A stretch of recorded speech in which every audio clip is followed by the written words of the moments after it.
성도 여러분, 한 주간도 주의 은혜 안에서 잘 지내셨죠? 오늘도 수요일 성서학당 여호수아 이야기 언약과 성취라고 하는 주제를 가진 말씀을 함께 읽고 또 배우는 시간이 되길 바랍니다. 우리가 지난주에 여리고성을 정탐하러 갔던 두 정탐꾼이 그 땅에 사는 기생 라합에 의하여 보호받고 또 그들 사이에 언약을 맺고 와서 정보를 이스라엘 백성에게 줌으로써 이스라엘 백성들은 사기가 충천해지게 되었고, 그 다음에 하나님의 계획하신 일이 진행되는 것을 아마 저들 스스로가 깨닫게 됐을 때, 오늘은 이스라엘 백성이 그 모든 정보를 바탕으로 이제 하나님의 명령을 받고 이제 요단강을 건너가는 그런 과정에 대하여 함께 말씀을 읽고 묵상하고 또 그 속에서 담긴 우리의 신앙의 적용점은 무엇이 있을까 생각하고 살펴보는 그런 시간을 삼도록 하겠습니다. 오늘 우리가 읽을 말씀은 여호수아서 3장입니다. 제가 봉독하도록 하겠습니다. 여러분도 성경을 구약성경 322페이지 여호수아서 3장을 찾아서 읽으시기 바랍니다. 또 여호수아가 아침에 일찍이 일어나서 그와 모든 이스라엘 자손들과 더불어 시딤에서 떠나 요단에 이르러 건너가기 전에 거기서 유숙하니라. 사흘 후에 관리들이 진중으로 두루 다니며 백성들에게 명령하여 이르되, 너희는 레위 사람 제사장들이 너희 하나님 여호와의 언약궤를 메는 것을 보거든 너희가 있는 곳을 떠나 그 뒤를 따르라. 그러나 너희와 그 사이 거리가 2000 규빗쯤 되게 하고 그것에 가까이 하지 말라. 그리하면 너희가 행할 길을 알리니 너희가 이전에 이 길을 지나보지 못하였음이니라 하니라.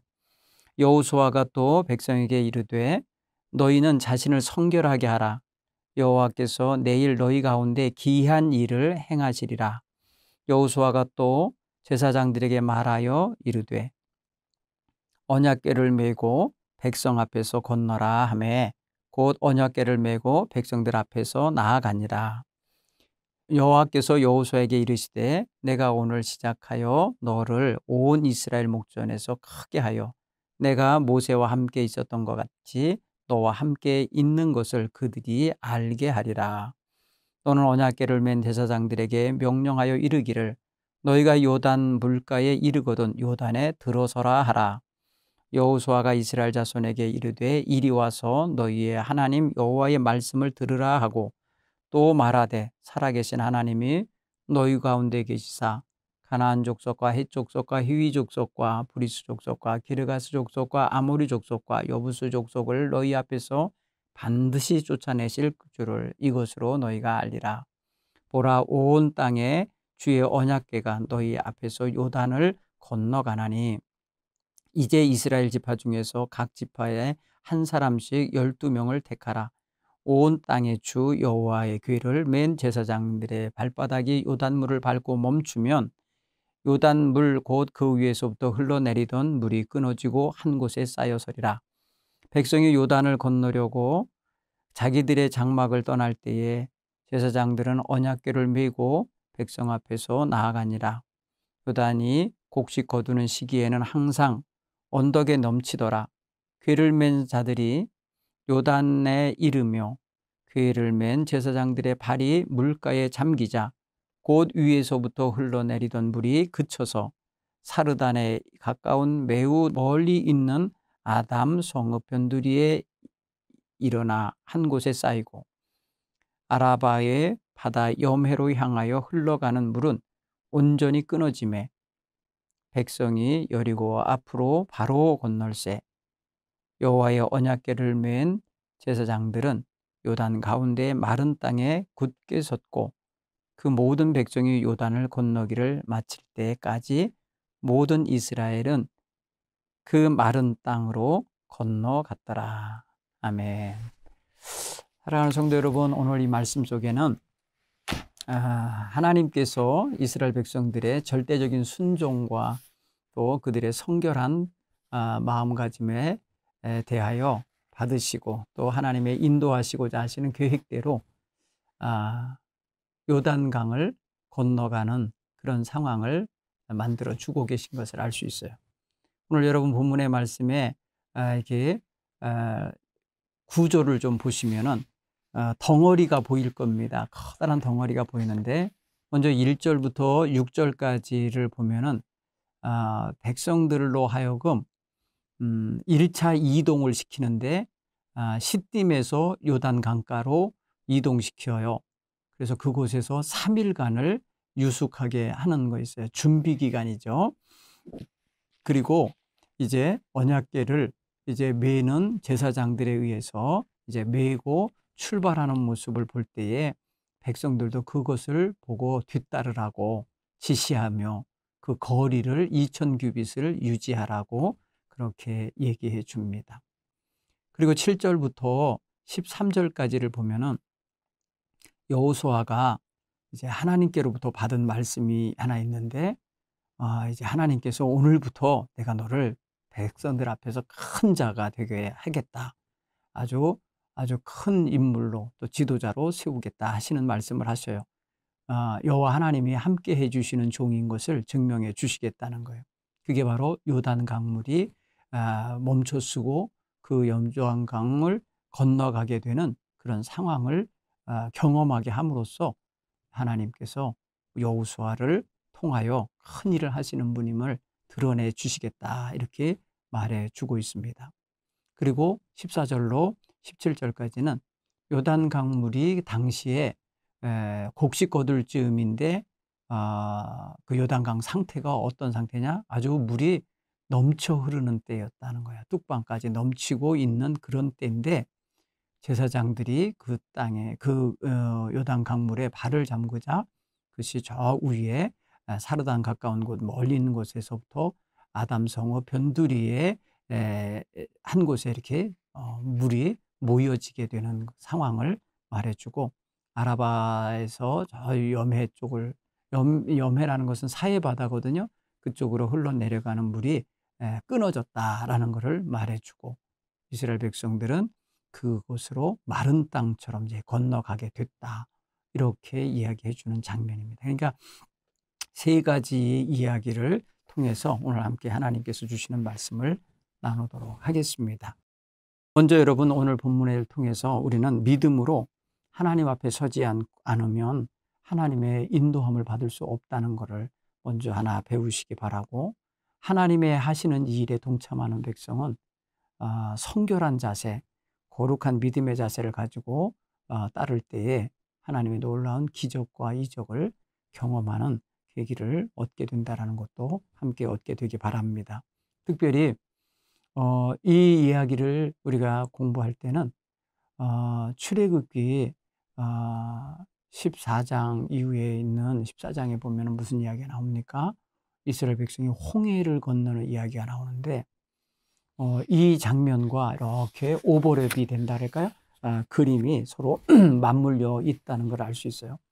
이스라엘 백성들의 홍해를 건너는 일은 애굽에서 생활을 끝내고 광야로 나오는 그 출발선이 바로 어떻게 보면 홍해예요. 홍해를 건너면서 이스라엘 백성은 애굽의 국경선을 건너는 게 되는 거예요. 넘어가는 게 되는 거예요. 국경선을 완전히 넘어서면서 그들은 이제 광야에서 자유로운 백성이 되는 거거든요. 그런데 오늘 요단강을 건너는 것은 어떤 의미가 있냐면 광야 생활을 끝내고 하나님이 하신 약속의 땅으로의 진입이 진입하고 있다는 새 역사의 또 출발점과 같아요. 그리고 또 홍해와 요단강을 건너는 이 두 가지 이야기의 또 공통점은 뭐냐면 물과 관계가 있어요. 그죠? 홍해는 바닷물, 홍해에 넘실대는 바닷물이 갈라져서 건너가는 역사고 요단강은 이제 민물이지만은 이제 바닷물이 아니고 갈릴리로부터 내려오는 아주 생명력 있는 물인데 그 물이 넘실거리고 있을 때에 그 물이 멈추게 됨으로써 건너가게 된다고 하는 이런 또 공통점이 있어요. 그리고 백성들이 이제 차이가 나는 게 있다면 백성들의 상태가 차이가 나는데 홍해 앞에서는 백성들이 굉장히 두려워하고 불안해하고 원망하는 마음을 가졌었어요. 이제 우린 다 죽었다 하면서 원망하는 태도가 있었죠. 우리를 장사할 자리가 없어서 여기로 데려왔냐고 하면서 힘들게 했던 홍해의 상황하고는 전혀 다르게 요단강을 건너는 세대는 전혀 불평함이 없어요. 예. 여호수아가 지시하는 대로 저들은 아무도 불평하지 않고 절대적인 순종, 절대적인 성결의 자세를 가지고 따르고 있다는 점이 달라요. 오늘 여러분 이런 모습을 통해서 놀라운 여러분들의 신앙에 어떤 그런 변화 있었으면 좋겠습니다. 이스라엘 백성이 40년 만에 이렇게 아주 멋진 모습으로 하나님의 뜻에 순종하면서 요단강을 건너가는 모습을 보여줘요. 여러분 요단강을 건너면 그 땅이 어디입니까? 그들이 조상적부터 죄송합니다. 약속받은 젖과 꿀이 흐르는 땅, 안식의 땅이잖아요. 요즘에는 여러분 이 요단강을 건넌다라는 표현을 우리가 이 땅에서의 삶을 마치고 천국의 삶으로 이어질 때에 그 죽음의 강을 건너는 것을 요단강을 건넜습니다. 이렇게 표현해요. 그리고 우리가 가끔 찬송 부를 때 요단강 건너가 만나리 찬양하잖아요. 바로 그렇게 한 세계에서 또 다른 세계로 건너가는 그런 또 은유적이고 상징적인 의미로도 볼 수 있는 그런 요단강 건너는 이야기입니다. 오늘 성경에 보면은 이스라엘 백성들은요, 아침 일찍부터 서둘러서 행동하는 장면이 나옵니다. 여러분 아침에 일찍이 일어나서 모든 이스라엘 자손들과 더불어서 이동을 합니다. 어디로 이동합니까? 요단강가로다가 이동해요. 그래서 그곳에서 건너가기 전에 사흘간을 유숙한다고 성경 말합니다. 그래서 사흘 후에 여호수아는 관리들에게 명령해서 온 진중에 다니면서 이제 출발 대기 명령을 내립니다. 출발 신호는 다른 게 아니고 이제 레위 족속에 속한 그 제사장들이 여호와의 언약궤를 어깨에 메고 이동하기 시작할 때 같이 일어나서 출발하게 되는데 그 거리를 2000규빗을 떼라고 이렇게 지시합니다. 2000규빗이면 오늘날로 말하면 약 한 900m에서 1000m, 1km 정도 떨어지는 거리입니다. 그 정도 되면은 저만치 1km 정도의 사람들이 가는 모습을 보면 조그맣게 보이죠. 그런데 어디로 가는지 방향이 정확하게 보이지요. 그 정도의 거리를 두고 따르면은 너희가 어디로 가야 되는지를 볼 수 있다, 알 수 있다, 어떻게 행해야 될지를 알 수 있다. 오늘 이렇게 말을 합니다. 그러면서 말하기를 너희가 오늘 이 가는 길은 이전에 한 번도 가보지 못한 길이다. 이렇게 말해줘요. 여러분 여기 굉장히 중요한 상징적인 의미가 있다고 봐요. 우리는 인생은요 누구도 한 번도 가보지 않은 길을 가는 거예요. 그렇죠? 그런데 하나님의 언약궤를 메고 가는 제사장들의 모습을 보고 따라가라는 거예요. 그들이 간 길을 따라가라는 거예요. 그들이 가는 길을 따라가라는 거예요. 여러분 이들은 다 진영을 이루고 있는 각 12지파의 족속의 순서가 있잖아요. 배치 순서가 있고 그렇기 때문에 제일 앞에 가고 있는 제사장 무리의 그 행로를 그대로 보고 따라가도록 하는 거예요. 왜냐하면은 이게 한 번도 안 가본 길이기 때문에 저들이 가는 길이 곧 저들이 따라갈 길이요 저들의 삶의 길이 되는 것과 같아요.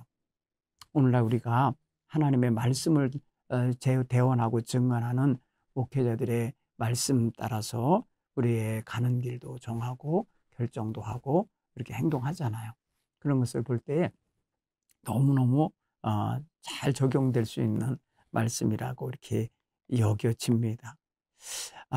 여호수아는 지금 그러니까 제일 앞에 제사장 무리 그 언약궤를 메는 그런 이들을 제일 앞세워서 가고 있다는 걸 또 한번 보셔야 돼.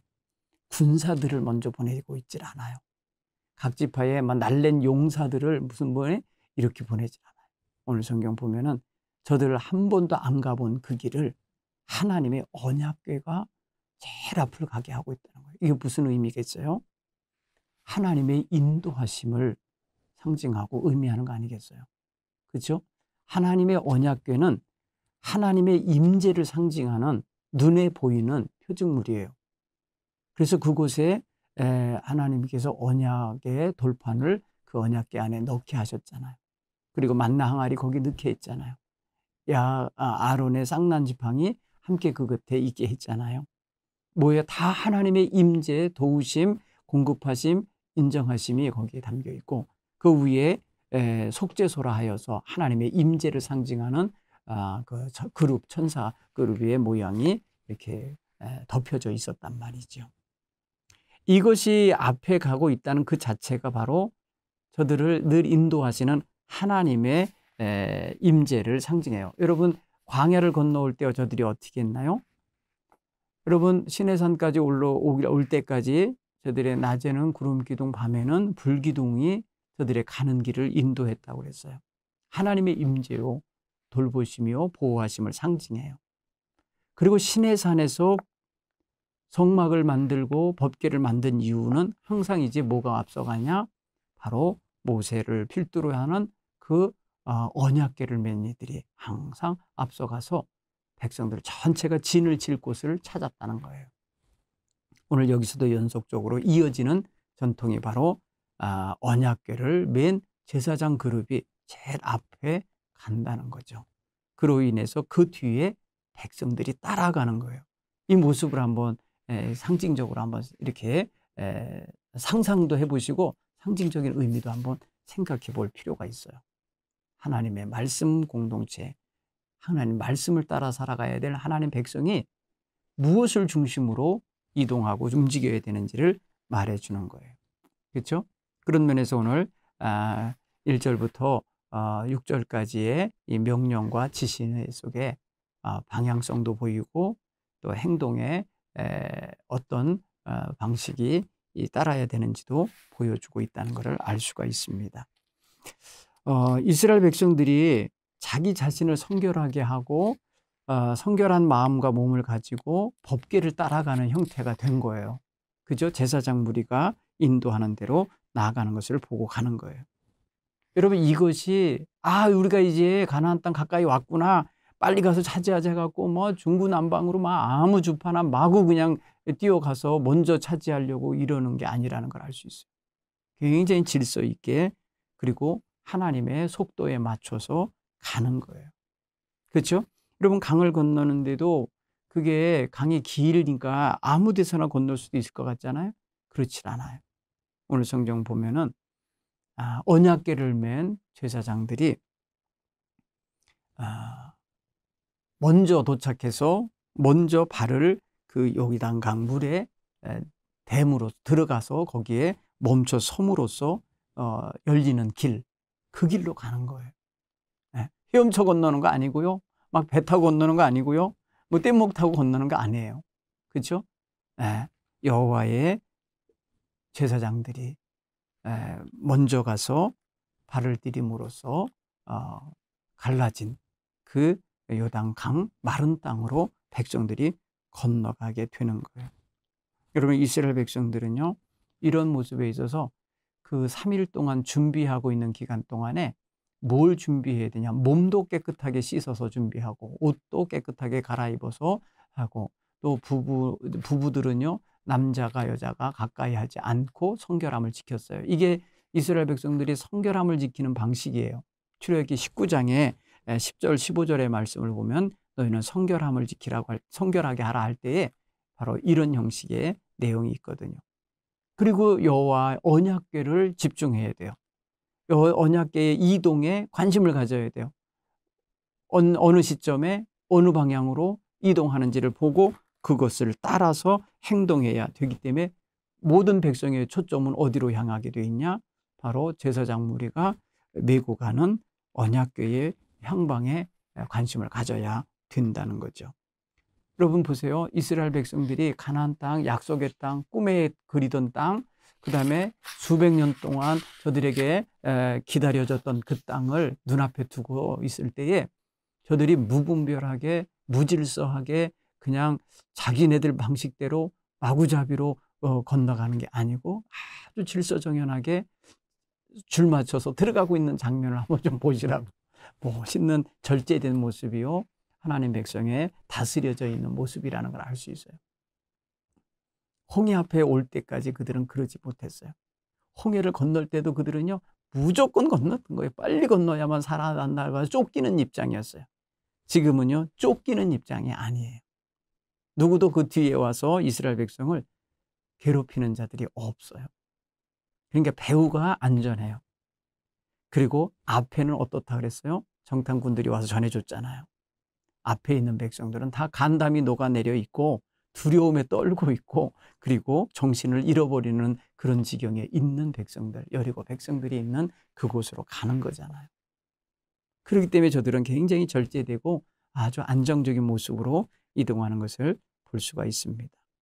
여기 본문의 3절 4절에 보면은 관리들이 진중에 두루 다니며 백성에게 명령한 두 가지 명령이 있죠.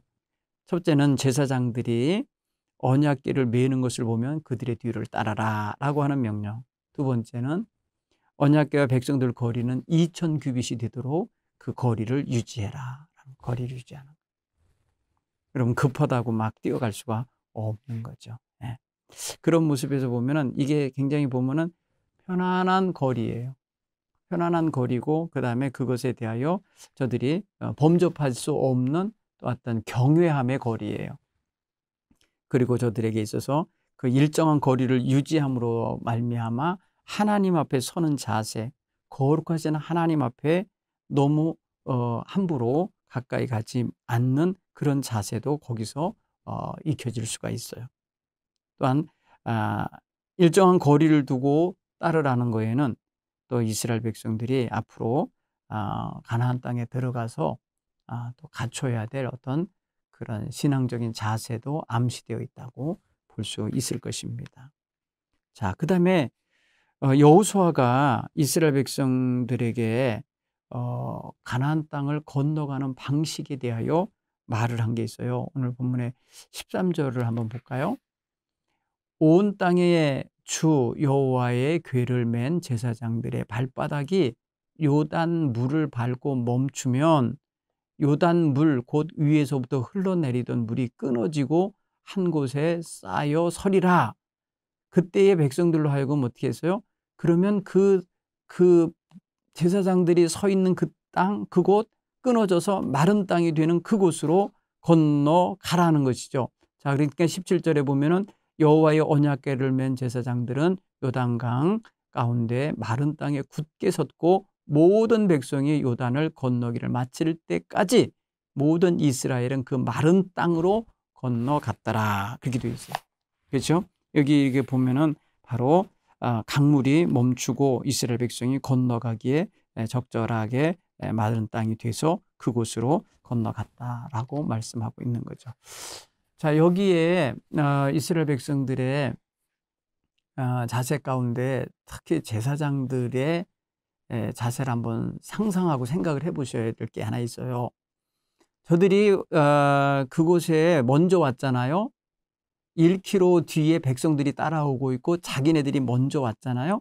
자기네들이 먼저 와서 요단강 상태를 보니까 어떻다 그랬냐면은 요단강의 물이, 여러분 뭐랄까요, 요단강 뚝 너머까지 흘러 넘칠 만큼 물이 아주 굉장히 많이 흐르고 있을 때였다는 거예요. 15절에 보면 요단이 곡식 거두는 시기에는 항상 언덕에 넘치더라. 궤를 맨 자들이 누구예요? 제사장들이죠. 요단의 이름에 궤를 맨 제사장들의 발이 물가에 잠기자, 이렇게 표현했어요. 그러면 이들이 물가에 어떻게 했다는 거예요? 접근한 거예요. 물은 흐르고 있는데 접근한 거잖아요. 여기에 의심이 없어요. 두려움이 없어요. 불평이 없어요. 그렇죠? 여러분, 물이 흐르고 있는 상태로 들어간 거예요. 그러니까 한마디로 말하면 물에 밟고 들어간 거예요. 여호와의 궤가 그 물 위에 들어간 제사장들의 어깨 위에 있잖아요. 그렇게 되도록 저들이 어떤 거예요? 믿음으로 절대적으로 하나님이 하실 거라는 걸 믿고 순종하며 들어갔다는 걸 알 수 있어요. 여러분, 여기 제사장들의 이런 자세가 바로 백성들 모두가 따르고 또 배워야 할 자세지요. 제사장들은 지금요, 그 언약궤를 메고 어깨에 메고 가야 될 의무도 있지만은 먼저 요단 강물에 들어가야 될 의무가 있었어요. 흐르는 강물에 들어간다라는 거, 이거 여러분, 이게 깊이가 얼마인지 알지 못하고, 그 다음에 이 거센 물이 흘러갈 때에 그 물이 여러분 휩쓸려 갈 수도 있는 위험도 있는 거고, 나름대로 두려움도 갖게 하는 상황이 아니겠어요. 그런데 언약궤를 맨 제사장들은 그 물로 들어갔다는 거예요. 이게 바로 우리가 또 믿음의 사람들이 하나님께서 명하신 명령을 행할 때에 그 상황과 조건이 자신들의 이성과 판단에 불리한 조건이고 도저히 될 것 같지 않은 상황에 놓인다 하여도 이렇게 믿음의 명령을 받은 자들은 순종으로서 행동을 보여야 하는 거죠. 하나님과 함께 가고 있는 거거든요. 그들은 그 언약궤를 메고 있는 그 자체가 바로 전능하신 하나님과 함께 있는 거예요. 그러니까 하나님을 모시고 있는 백성이 어떤 태도를 보여야 되는지를 말해주고 있는 장면과 같은 거죠. 사랑하는 성도들, 우리가 하나님의 말씀을 믿노라 하면서 말씀을 내 마음에 품었다가 하면서도 하나님이 함께 하신다라는 믿음까지 갖지 못하니까 말씀을 그냥 하나의 어떤 뭐 격언이나 아니면 좋은 그냥 그 속담 정도로나 아니면 교훈의 말 정도로 생각하고 있으면 안 돼요. 하나님으로 생각하셔야 돼요. 요한복음 1장 1절이 뭐예요? 태초에 하나님 말씀이 계시니라, 이 말씀이 곧 하나님이시니라. 하나님이라는 거잖아요. 그러니까 우리가 하나님의 말씀을 마음에 품고 어떤 일에 순종하든지 행동을 해야 할 때는 하나님이 나와 함께 한다고 하는 확실한 믿음을 가지고 행할 줄 아셔야 됩니다. 오늘 제사장들은 법궤를 메고 여호수아의 명령대로 행한 거잖아요. 그것은 곧 하나님의 명령이죠. 그래서 하나님께서 명령하셔서 뭐라고 그러셨어요? 여호수아에게, 제사장들에게 이렇게 말하라. 6절에 보세요. 여호수아가 또 제사장들에게 말하여 이르되 언약궤를 메고 백성들 앞서 건너라 그랬잖아요. 건너라.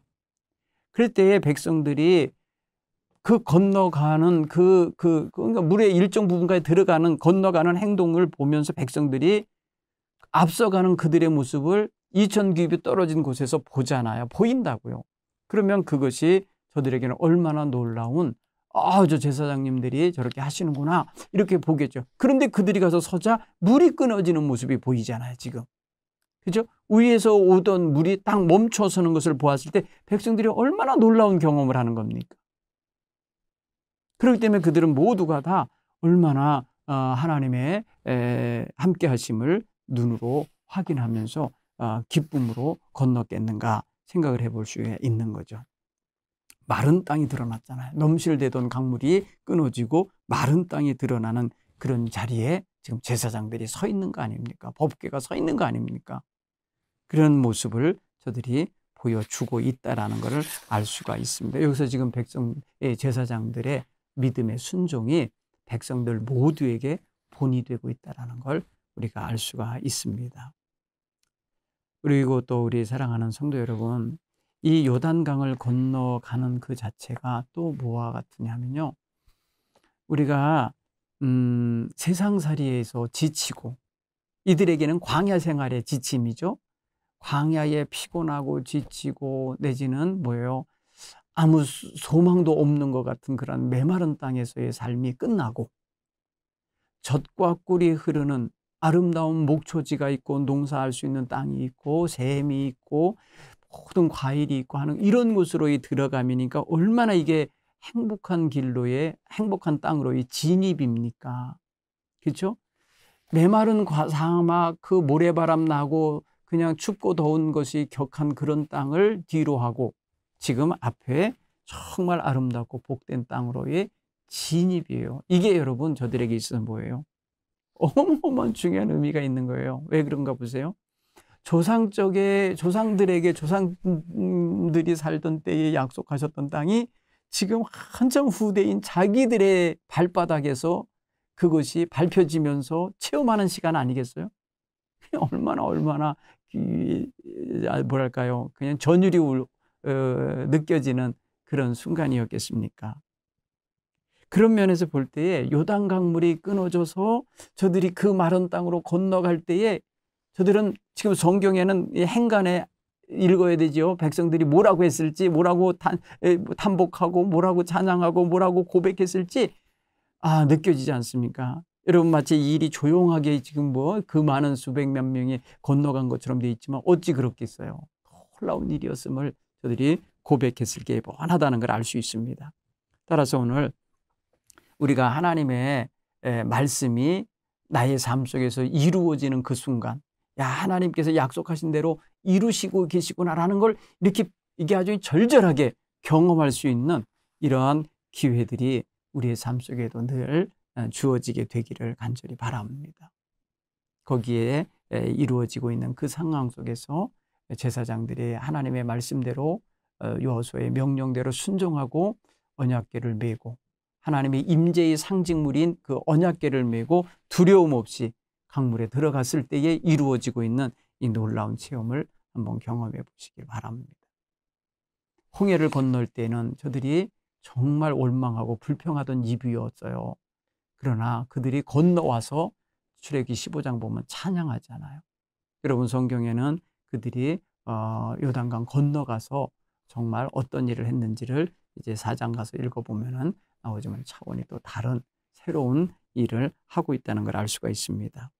사랑하는 성도 여러분, 오늘 우리가 주님께서 약속하신 일이 우리의 삶 속에서 이루어지는 과정이 주님의 말씀대로 살아가는 절대적인 순종하는 믿음을 바탕으로 이루어진다라는 것을 우리는 명심해야 되겠습니다.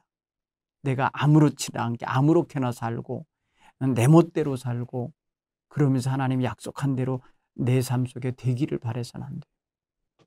하나님의 약속하신 말씀이 이루어지기 원하나이다 하면 내 삶은 하나님의 약속에 부합하는 그러한 믿음에 순종하는 행동과 따름이 있어야 되는 것입니다. 그리고 그렇게 함으로써 하나님께 영광 또 영광 돌리는 그러한 삶의 연속적인 생활이 되기를 바랍니다. 오늘 이 말씀을 다 이제 종합해 보면 이렇게 볼 수가 있어요. 여러분, 오늘 여호수아를 하나님께서 어떻게 해주시겠다고 그러냐면은 백성들 앞에 크게 해주시겠다고 표현했어요. 7절에 보면 여호와께서 여호수아에게 이르실 때 내가 오늘부터 시작하여 이런 표현을 쓰셨어요. 오늘부터 시작하여는 뭐예요? 요단강을 건너는 날로부터 시작하여 내가 모세와 함께 있었던 것 같이 너와 함께 있는 것을 백성들로 하여금 알게 하겠다 이렇게 말해요. 그러니까 무슨 소리예요? 앞으로의 생활 속에 하나님이 함께 하시는 증거를 계속해서 보여주면서 너를 크게 하겠다 이렇게 말씀하시잖아요. 여러분, 이걸 여러분에게로 적용해 보세요. 여호와께서 오늘 이 말씀을 배우는 이 순간부터 내가 너와 함께 함으로써 너희 가족과 너희 친구들과 이웃들에게 내가 너와 함께함을 확실하게 보여주겠다. 얼마나 멋진 말씀이에요. 그렇죠? 여호수아는요, 지금 하나님의 이 말씀이 얼마나 그의 마음을 흥분되게 하고 기대되게 만들고 그리고 소망을 갖게 하는 말씀이냐 생각을 해보세요. 그렇죠? 대단히 놀라운 일이죠. 그러자 여호수아는요, 백성들을 다 불러 모아서 이렇게 말합니다. 명령 해놓고요, 이 언약궤를 맬 사람들에게 명령을 해놓고 백성들에게 말해서 이렇게 해요. 이스라엘 자손에게 이르되 이리 와서 너희의 하나님 여호와의 말씀을 들으라 하면서 말하는데 살아계신 하나님이 너희 가운데 계시다 이런 표현을 써요. 여러분, 오늘 10절을 보면은 여호수아가 백성들 앞에 하나님 설명하는 것 보세요. 살아계신 하나님이 너희와 함께 계신다. 그래서 너희로 하여금 7족속이 사는 이 땅 반드시 그들을 쫓아내고 그 땅을 너희에게 이거 주실 거다. 쫓아내실 거고 이 땅을 너희에게 주셔서 그 언약을 이루실 거다 라는 말씀을 해주는 거예요. 결국은. 자, 거기서 여호수아가 설명하는 하나님 표현을 보시라고 했어요. 살아계신 하나님이 너희와 함께 계신다. 여러분, 이런 확신이 우리에게도 늘 있어야 될 줄 믿습니다. 여러분, 우리는 정말 순간순간 기분 따라 다르고 상황 따라 다르고 여건 따라 다른 그런 태도의 믿음 자세를 가지면 안 돼요. 하나님이 나와 함께 하신다는 걸 확실히 믿으셔야 돼요. 여호수아는 하나님께서 내가 너와 함께 하여서 오늘부터 너를 크게 하겠다라고 하는 말씀 확실하게 믿은 거예요. 그러니까 백성들에게 전할 때 하나님 살아계신 하나님이시고 하나님 우리와 함께한다, 너희와 함께한다라고 하는 걸 확신 있게 전하고 있는 거예요.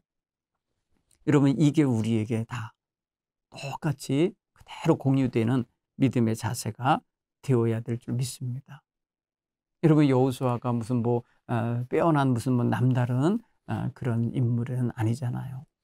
그저 하나님의 말씀대로 또 지도자가 명하는 대로 순종하였던 그런 사람인데, 결국 그 순종, 그 충성, 그 신실함이 하나님께 인정되어서 다른 사람들은 다 멸망되고 죽었지만 그들만은 살아남아서, 그와 갈렙은 살아남아서 이러한 멋진 세계를 경험하게 되는 거잖아요. 자, 오늘 우리는요, 평범하게 그지없어요. 여호수아처럼 평범해요. 여호수아의 노예 출신이었잖아요. 평범해요. 그렇지만은 하나님 앞에 우리 또한 여호수아와 같이 이렇게 하나님이 나와 함께 하신다는 임마누엘의 믿음의 자세를 온전히 갖고 내 자녀들이나 내 형제자매나 이웃들에게 살아계신 하나님이 오늘 나와 함께 하신다, 너와 함께 하신다, 우리와 함께 하신다라는 온전한 선포를 해낼 수 있기를 간절히 축원합니다. 그래서 여러분, 여호수아는 그의 입술의 고백대로 그날 그들은 살아계신 하나님의 역사를 경험한 거예요. 제사장들의 발이 요단강물에 닿자 물이 끊어지는 역사 본 거고, 마른 땅으로 건너가게 되는 역사 경험하게 된 거예요. 이게 바로 살아계신 하나님이 그들의 삶의 여건 속에, 그 여행하는 그 길 속에, 그 속에 함께하고 계심을 보여주신 거잖아요. 여러분 삶 속에 어떤 문제, 인생의 문제와 과제가 있든지 간에 오늘 이 말씀을 갖고 이스라엘 백성이 요단강을 건너면서 경험한 그 하나님 체험, 하나님 경험을 우리는 우리의 삶의 과정을 걸어가면서 경험하게 되고 고백하게 되기를 간절히 바랍니다. 오늘 여러분, 우리가 마음에 가질 때에 예를 들어서 여러분, 우리의 마음을 불안하게 하고 의심나게 만들고 이렇게 뭐랄까요, 갈등하게 만드는 그런 상황이나 주변 사람들의 거짓말이나 유혹의 말 있을 수 있어요. 특별히 자기 경험과 지식과 자기의 어떤 판단이 더 우리의 마음을 불안하게 할 수도 있어요. 믿음이 없을 때. 왜? 그게 근거가 되기 때문에. 근데 믿음이 있는 사람, 영적으로 믿음의 지도자가 전하는 말씀에 확신을 가질 때는 어떻게 오겠어요? 확신이 온과 함께 담대함이 옵니다. 용기가 옵니다. 앞으로 전진할 수 있는 힘이 생깁니다. 앞에 어떠한 난관이 있어도 두려워하지 않게 됩니다. 제사장들이 바로 그렇게 되어서 나갈 수 있었던 것입니다. 결국은 그렇게 될 때에 그런 믿음으로 사는, 믿음으로 하나님 말씀대로 순종하는 그들은 결국은 하나님의 인정을 받습니다. 하나님의 인정을 받뿐 아니라 하나님이 주시는 축복도 받는 자가 되는 거예요. 누가 하나님의 약속하심을 성취받을까? 생각해 보세요. 이스라엘 백성들 가운데 말이에요, 요단강을 건넌 사람이 누가 건넌 거예요? 여러분, 출애굽한 사람이 다 건넌 거 아닙니다. 대부분 말입니다. 수백만 명은 다 광야에서 죽어버렸습니다. 의심했고 불신했고 원망했고 하나님을 향하여 반역했고 배역했습니다. 그들 또한 가나안 땅에 대한 소망을 갖고 애굽에서 나온 거거든요. 나왔지만 못 들어갔어요. 오늘 여기 들어가고 있는 사람들 누굽니까? 여러분, 이들은 말 그대로 다른 데 갈 곳이 없어요. 오직 가나안 땅으로만 가야 될 사람들로서 온 거예요. 여러분, 출애굽에서 애굽에서 나온 사람들은요, 여차하면 애굽으로 돌아가겠다는 소리를 막 짓거렸어요. 그들에게는 경험했던 땅, 그들에게는 살아봤던 땅, 먹어봤던 음식이 있고 그런 땅, 그 애굽을 그들은 추억했어요. 그래서 애굽으로 돌아가겠다는 소리를 수시로 했던 거예요. 그런데 여러분, 광야에서 태어난 이 새 세대, 신세대는요, 그들이 갈 곳은 앞쪽만 있어요. 뒤가 아니에요. 과거가 아니에요. 그들은 오직 가나안 땅, 약속의 땅, 우리 조상들에게 주시겠다고 하나님이 분명히 언약하신 그 땅, 거기만이 그들이 갈 곳인 거예요. 오늘 저와 여러분의 마음속에 과거의 삶을 지향하지 말고 반드시 요단강을 건너서 가나안 땅에 들어가려고 하는 이러한 소망의 지향성을 가지셔야 됩니다. 앞을 보셔야 되는 거예요. 앞을 보라는 거죠. 여러분, 출애굽한 백성이 홍해 앞에 있을 때 갈등했잖아요. 어디로 가? 뒤로 가자니 애굽 군대가 쫓아오고, 옆으로 가자니 끝없는 사막이고, 앞으로 가자니 홍해물이 가득하고, 그럴 때 하나님이 지시한 방향을 보세요. 하나님은 어디로 가라 그랬어요? 땅으로 꺼지라 그랬어요? 하늘로 솟으라 그랬어요? 아니에요. 그들이 두려워하고 있는 방향 그대로를 직진하라고 한 거예요. 뭐예요? 바로 홍해로 하나님은 방향을 만들어내신 거예요. 여러분, 요단강, 이스라엘 백성은 뒤로 갈 수 없어요. 건너가야 돼요. 그러니까 이들은요, 거기에 대해 갈등하지 않은 거예요. 확신 있게 간 거예요. 여러분, 제사장들, 여러분 믿음의 발걸음으로 가서 거기에 가서 딱 발을 들여 넣고 물로 들어간 거 보십시오. 굉장히 중요하죠. 여러분, 이제 우리가 이들이 서 있는 위치가 어딘지를 보게 될 때 여러분 4장에서 이제 만나게 될 겁니다. 사랑하는 성도 여러분, 오늘 요단강 건너가고 있는 이런 첫 번째 1차적인 부분, 전반부의 말씀을 함께 읽고 묵상했습니다. 오늘 요단강을 건너게 하신 하나님의 은혜가 여러분들에게도 임하기를 간절히 축원합니다. 고맙습니다. 다음 주에 뵙겠습니다.